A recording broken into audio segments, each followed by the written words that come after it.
welcome back to the channel. Today, we're diving into one of the most fascinating and secretive projects in the world of aviation and defense. The Lockheed Martin SR-72.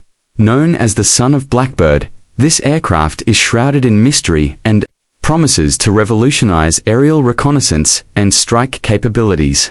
If you thought the SR-71 Blackbird was ahead of its time, then what you're about to learn will feel like science fiction turned reality.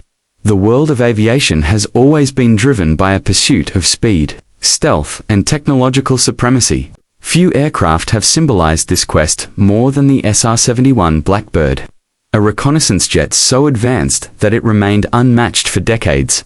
But now, a new legend is rising from the shadows, the SR-72. Developed by Lockheed Martin under a veil of secrecy. The SR-72 promises to redefine the boundaries of aerospace engineering and military intelligence. This aircraft isn't just a successor.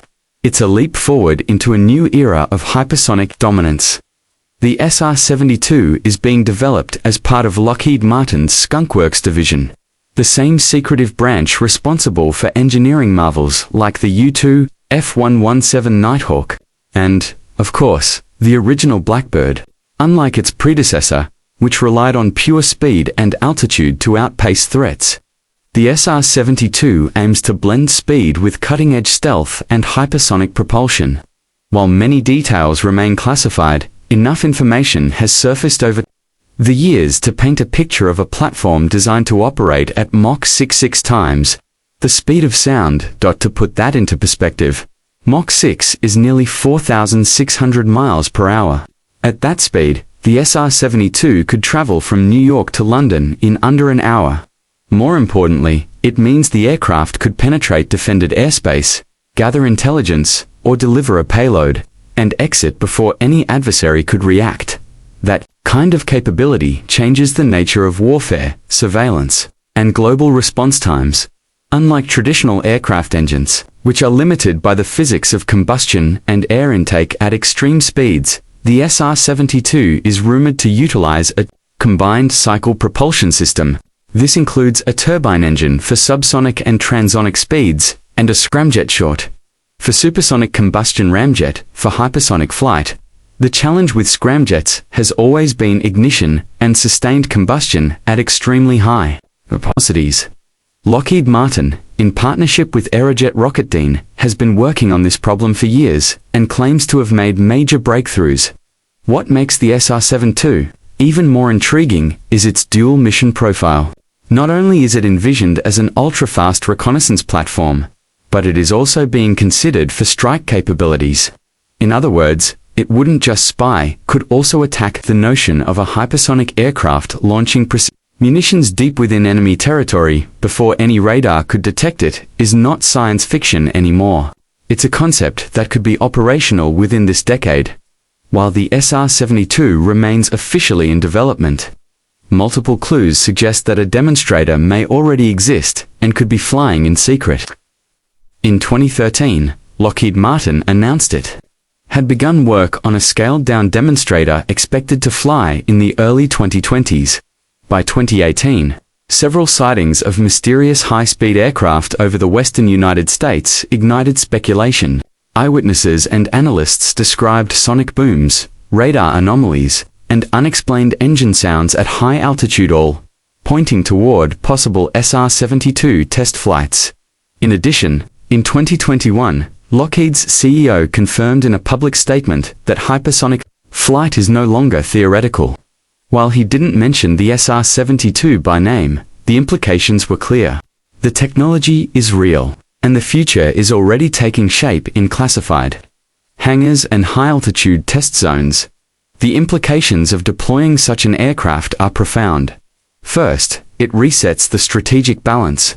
The United States would regain an uncontested advantage in surveillance and first strike capability. Second, it pushes adversaries to develop countermeasures that don't yet exist, possibly triggering a new kind of arms race, one based not on nuclear payloads, but on speed data and precision. But the SR-72 isn't without its controversies.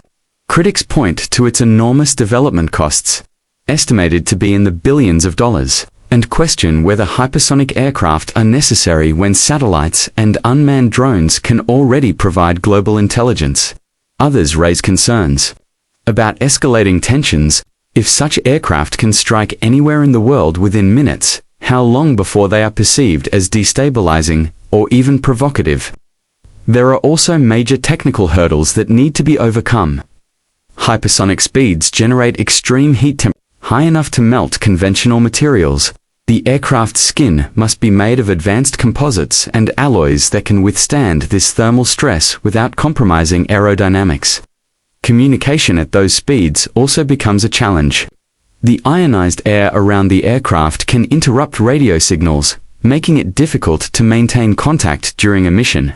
Engineers must solve these problems without adding excessive weight or complexity to the airframe. Another major factor is the need for rapid global launch capability. Unlike the SR-71, which required long runways and extensive ground support, the SR-72 must be able to deploy quickly, possibly from remote or mobile bases. That means rethinking infrastructure and integrating hypersonic readiness into resisting military logistics.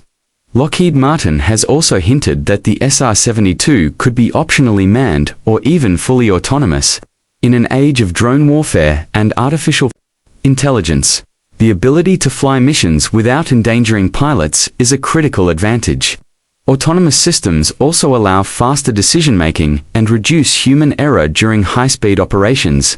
From a geopolitical standpoint, the SR-72 could become a powerful deterrent. The mere knowledge that such an aircraft exists and can reach any target in minutes could dissuade hostile action and shift the balance of power. However, if other nations, such as China or Russia, develop similar platforms, it could lead to a new era of high-speed brinkmanship, where reaction times are measured in seconds instead of minutes or hours. So where do we go from here? The future of the SR-72 remains uncertain in the public eye. But behind closed doors, it's likely that test flights, systems integration, and data collection are already underway. The US military has committed heavily to hypersonic development, and the SR-72 may be the flagship of that investment. Whether the aircraft becomes operational by the late 2020s or early 2030s, its impact will be felt far beyond the defense sector. The technologies developed for the SR-72 materials engines, AI systems could trickle down into civilian aerospace, space launch platforms, and even global travel. In many ways, it represents the next evolution of flight itself.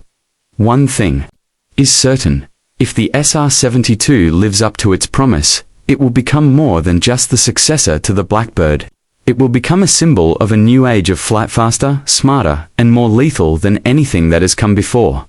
Thanks for watching. If you enjoyed this deep dive into the mysterious world of hypersonic aircraft, be sure to like, subscribe, and hit the bell icon so you don't miss future episodes. Let us know in the comments what you think. Is the SR-72 already flying? Or is it still a myth waiting to be revealed? Until next time, stay curious and keep your eyes on the skies.